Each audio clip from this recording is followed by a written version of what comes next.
At what point did they tell you the secret ingredient in Coke? I presume you know the secret ingredient in Coke. Yes, I do.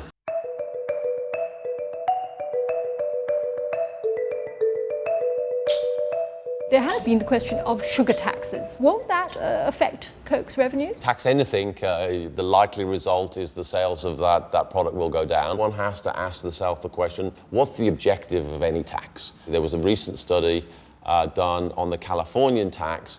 The sugar sparkling beverages went down, but actually people bought other food and beverages, and so their total calories actually went up. So it's not going to help solve it. Well, many of the governments who have implemented this have said that it's because they feel that the manufacturers are not doing enough to regulate it, to give a wider range of healthier options. And maybe we were too slow. We're not perfect, but we're very clear now on what we need to do. Our global strategy is to really focus on trying to shape the brand so that they still taste great for people, yet we are able to help people consume less sugar and to have a more balanced lifestyle. So at what point did they tell you, you're now, high up in the food chain enough to get the secret ingredient, you can be told? Oh no, that was only when I became chief executive. We made a special trip to the secret location where we have this huge fortress room, multiple feet thick of concrete cube, and you go in and in there is a filing cabinet with the files, and it's all written down in old typewriter and scribblings on it. And there it is, and you can look at it, and you have to sign the register. I came in on this day, and I read this bit, and it's all recorded, and then you look at it, and then we seal it up again. And you're able to keep the secret even though you produce it all over the world? Yes, of course. That's part of the magic of the organization. We make each of the different parts and bring it together in one excellent recipe.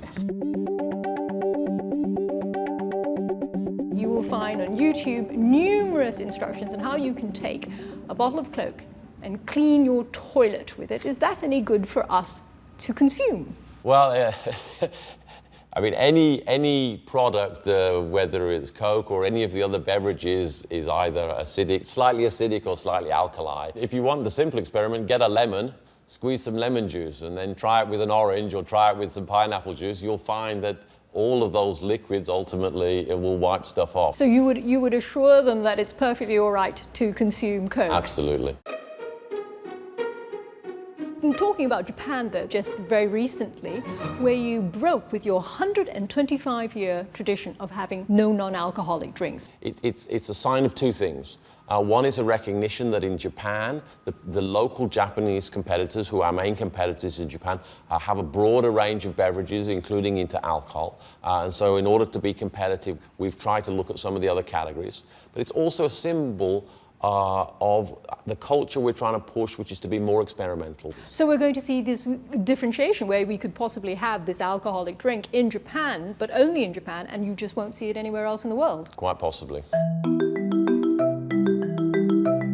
President Trump himself says that he is a great fan of Coke, drinks a lot of it. When President Trump almost endorses Coke, do you think, oh, that's great, or do you think, I'm not so sure? We welcome all consumers, from the presidents all the way down to the most humblest people. But the Coke brand clearly stands for something. It stands for optimism about a better future. It stands for inclusion. That's what people see in the brand, and buying one and enjoying one is a small act of supporting that idea.